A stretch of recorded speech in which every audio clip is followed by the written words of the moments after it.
When I was 7, my father brought home a beautiful lady who gave me a mango. That day, my mother watched me happily eating the mango while she signed her name on the divorce papers. After that, she jumped off the roof of our building. From then on, mangoes became the nightmare of my life. So on my wedding day, I told my husband, Alan Holt, if you ever want a divorce, just give me a mango. Alan pulled me into his arms. Quiet. From then on, mangoes became off limits for him too. On Christmas Eve of our 5th year of marriage, Alan's childhood sweetheart, Larissa Fenimore, left a mango on his desk at the office. The very same day, Alan announced he was cutting ties with Larissa and fired her from the company. That day, I truly believed he was the man I was meant to be with. Half a year later, I flew back from overseas, having just closed a partnership deal worth about $200 million.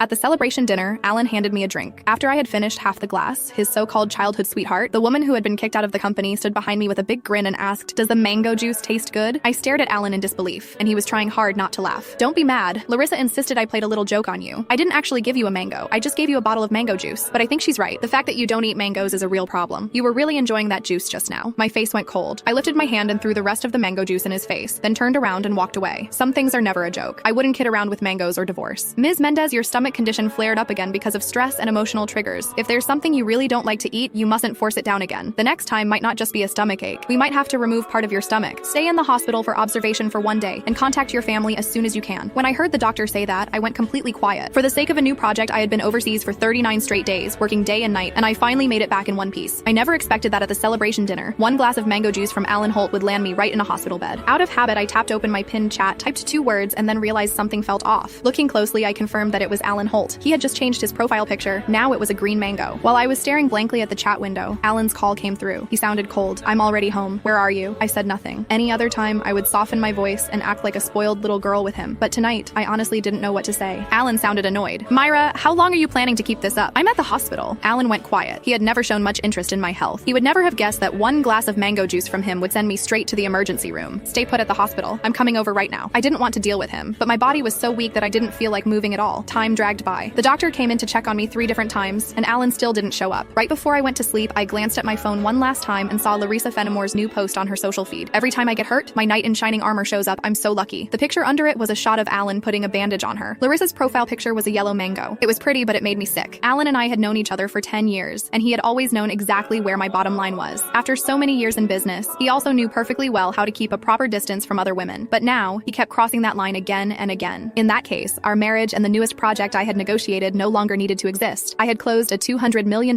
deal in West Arkan that could have changed the company's future, but at that moment, it didn't matter anymore. When I woke up the next morning, Alan hadn't sent a single message or made a single call. I wasn't even angry. After the follow-up check confirmed I was fine, I went straight home to a 5,300 square foot luxury villa that Alan and I had bought the previous year. 7 years ago, when we graduated,